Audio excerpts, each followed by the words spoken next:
We've gone from the possible connections between Donald Trump and Russia sounding like a mystery caper to a cooking show.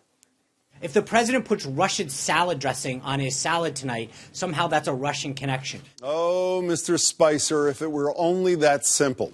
Between the various federal agencies involved and the number of past and current advisors in the mix, the investigation into how Russia tried to influence the presidential election in Trump's favor and whether any Trump allies were involved is more like a vat of gumbo than a condiment for a salad.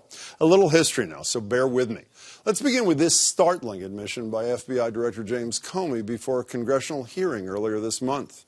I have been authorized by the Department of Justice to confirm that the FBI, as part of our counterintelligence mission, is investigating the Russian government's efforts to interfere in the 2016 presidential election.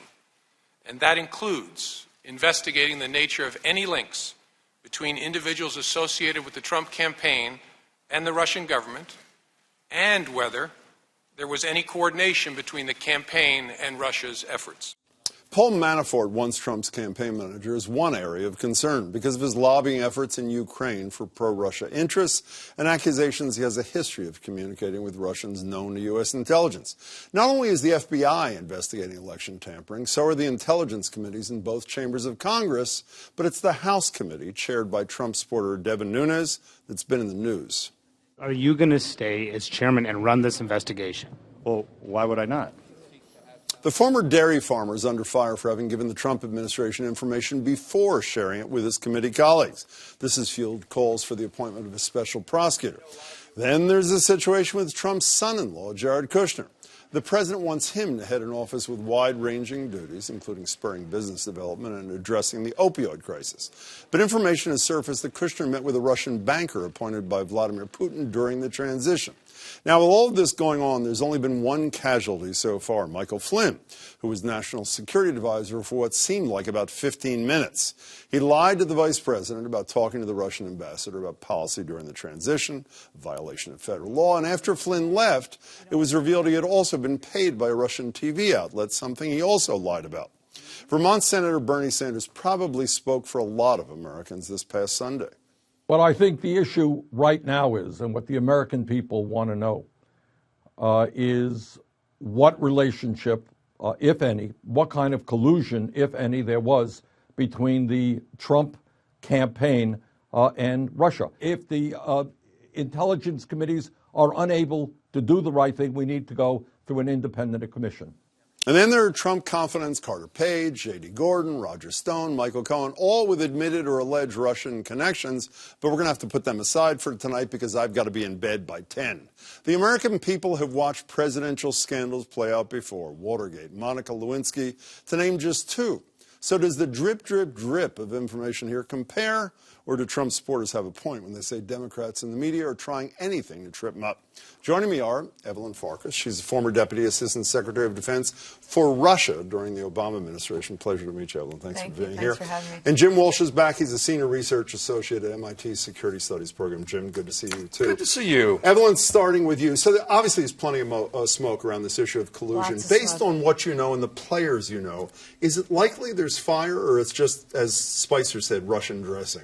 I think that it's not Russian dressing. There's a lot of window dressing, maybe. But anyway, I'll leave the wordplay. The problem is there's a lot of smoke, and there's probably some fire. Like what? I am concerned about Paul Manafort in particular. Again, I don't know whether he actually helped Trump wittingly or unwittingly, but the fact that he's so closely associated with these oligarchs who are tied to the Kremlin does cause me a lot of concern. When you say Trump helped him wittingly or unwittingly, meaning did he work or collude with Russians to help Trump get elected wittingly or unwittingly? Correct. So there are a lot of questions, but I also really looked very closely at Director Comey's posture, his face. What'd you read into it? I mean, I felt that he really felt the gravity of the situation, and I don't think he would be comporting himself, he wouldn't be acting that way if he didn't feel like there's a lot of smoke and maybe a little bit of fire. But he probably wouldn't have said any of it if he hadn't done what he did to Hillary Clinton during the end of the campaign. Don't you think it was a quid pro quo kind of thing to some degree, or no? No, I think the guy's a straight shooter. Okay. I mean, whether you like what he did or not, the judgment calls he made, I think he's a straight shooter. No, we should be clear. There's no doubt. Even Donald Trump admitted in a word a month or two ago that, yes, the Russians tried to influence the election. Absolutely. Dick Cheney actually called it a potential act of war, as John McCain, I guess, did a while ago. Where are you on this potential, is there more there? Well, let me start by trying to sound reasonable before I set my hair on fire and start Do screaming. that really briefly. Okay. We've had lots of investigations. How many times was Benghazi investigated? So simply having an investigation does not mean you're going to get an outcome. And sometimes things happen, but you can't prove them. Well, Sometimes the FBI director didn't make statements in those 17 here, whatever number of hearings. Is that Exactly. But I'm just saying we're going to have to let these investigations follow the facts.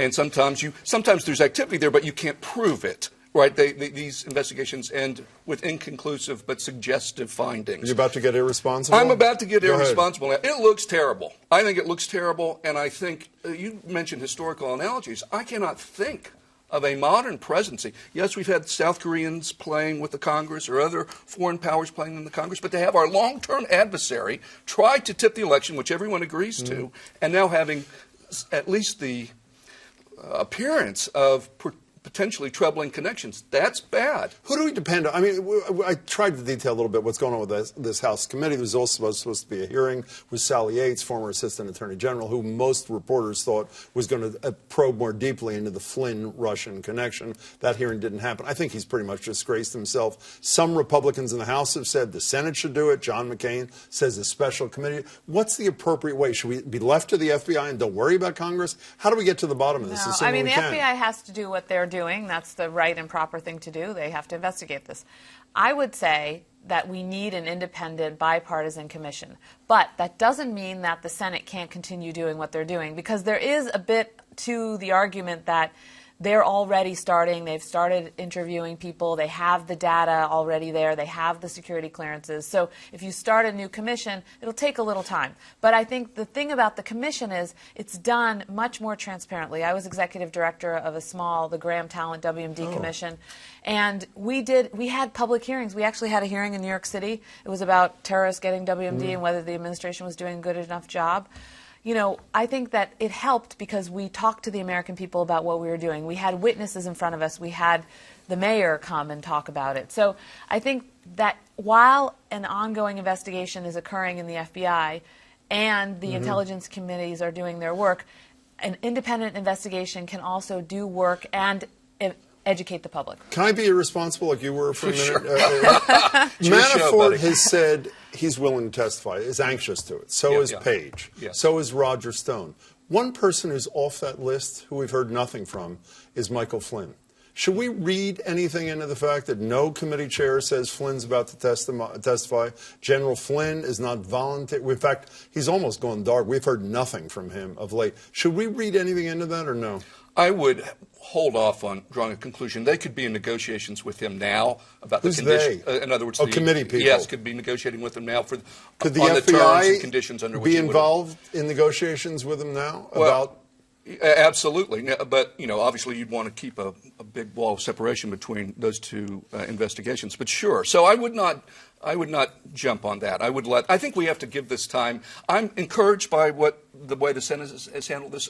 Evelyn's worked on Capitol Hill. She knows that, for the most part, the folks on the intelligence committees are supposed to be the adults. They're supposed to be able to act. If not, and the Senate members have acted that way, as you suggest, exactly, by the way, as the way they particularly should be. in contrast Whereas with the House thing has been a disaster. You have been in the news yourself on a related thing based on an interview you did on MSNBC with Mika Brzezinski earlier this month. And only in the dark news. Well, but let me quote you in part, and if you feel it's unfair because you said a lot to say, you'll amplify. I was urging my former colleagues, and by the way, you left in 2015, we should say. On Halloween, of 2015. Perfect, is it not? I was urging my former colleagues, and frankly speaking, the people on the Hill, to get as much intelligence as you can before President Obama left the administration, because I had a fear that the Trump folks, if they found out how we knew what we knew about the Trump staff dealing with Russians, that they would try to compromise those sources and methods.